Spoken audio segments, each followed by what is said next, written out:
like to think of our cars as a second skin. Psychologists have a term for it: egocentric spatial awareness. It's the phenomenon where, the moment you slide into the driver's seat, your brain stops perceiving the vehicle as a machine and starts perceiving it as an extension of your own body. The fenders become your shoulders. The headlights become your eyes. When you lock those doors, you aren't just securing an object, you're sealing a sanctuary. But what happens when that skin starts to crawl? What happens when the sanctuary decides that you are the intruder? It started on a Tuesday at exactly 5:32 p.m. A simple, ritualistic beep of the key fob. The lights flashed, the mirrors folded in, and the world was right. But then, as the subject took 5 steps toward his apartment, he heard it click. It wasn't the digital chirp of the security system. It was the heavy, mechanical thud of a physical deadbolt sliding back, the sound of a handle being pulled from the inside. This is not a ghost story. This is a forensic deconstruction of the modern, connected nightmare. Most people don't realize that their modern car is essentially a computer on wheels, running on millions of lines of code and dozens of interconnected chips. And like any computer, it has attack surfaces. Your remote key system, your Bluetooth, even your wireless tire pressure monitors are all open windows for a predator who knows how to speak the language of the machine. The first sign of a high-tech breach is often a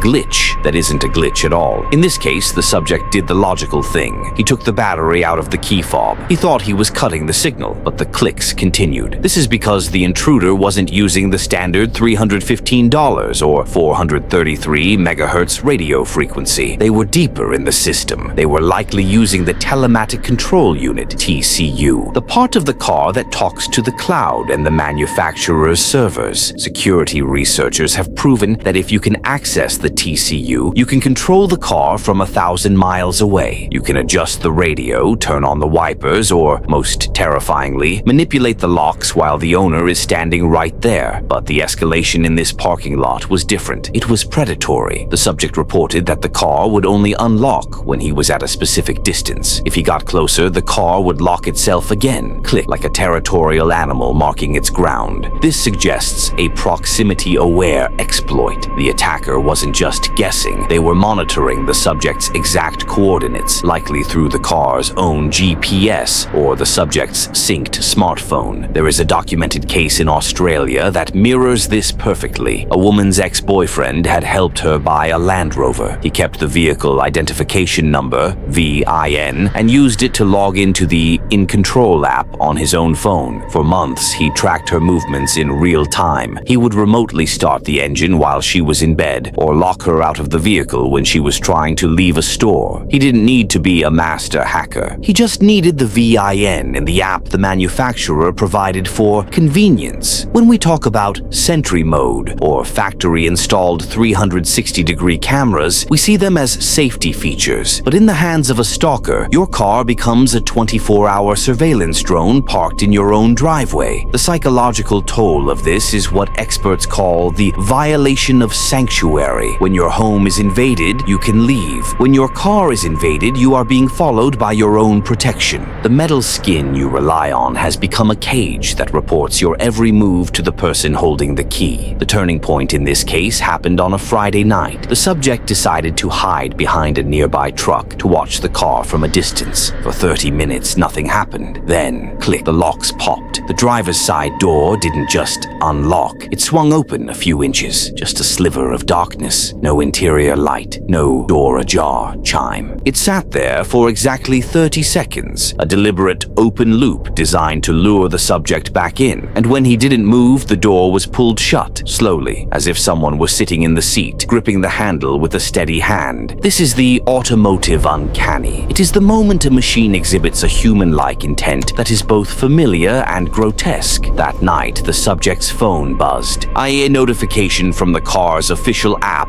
Driver door opened. In the high-tech stalking world, this is a tactic of coercive control. The stalker isn't just watching. They want you to know they are watching. They are using the app to send a digital gaze into your pocket. When the subject turned around, the scene was no longer in the shadows. The interior LED light was on, casting a sterile white glow across the parking lot. The driver's door was wide open, and there, in the center of the light, was was the figure. He was sitting in the driver's seat, not the passenger side, not the back. The driver's seat, the seat of total control. He wasn't moving. He wasn't rifling through the glove box for a wallet or looking for a way to hotwire the engine. He was facing perfectly forward, his hands probably in his lap, his head steady. This is what profilers call predatory stillness. It is a lack of affective response that triggers a deep, evolutionary fear in the human brain. It signals that the intruder isn't there for your property. They are there for the territory. They are there for you. To the car's computer, this wasn't an emergency. To the CAN bus, the internal communication network, the commands were all valid. The door was opened by a user. The seat was occupied by a driver. The system didn't scream because, according to the code, everything was functioning exactly as intended. This is the danger of the Internet of Things. Every smart device is a door or a window that can be opened if it isn't locked securely. And in our rush to add remote climate control and Bluetooth keys, we have forgotten that we are inviting the entire world into our most private spaces. If you find yourself in this situation, the technical advice is cold and clinical. Use a Faraday bag to block all signals from your fobs. Check your VIN for unauthorized app registrations. Use an electronic sniffing K9 or a spectrum analyzer to find hidden AirTags or GISM trackers hidden in the frame. But the psychological advice is harder to follow, because once that sanctuary has been breached, the feeling of safety rarely returns. You will always be looking in the rearview mirror, not for a car behind you, but for a shadow sitting right over your shoulder. The figure in the seat eventually turned his head. He didn't run. He didn't speak. He just waited for the subject to step back into the circle of light, because in the world of the connected car, the intruder doesn't have to break in. You've already given him the invite. You've already built him the cage. Next time you hear that click in the dark, don't just check your keys. Check your app, because the most terrifying thing about a smart car isn't that it can be hacked. It's that it's smart enough to know exactly who is sitting in the driver's seat, and it's already decided it's not you.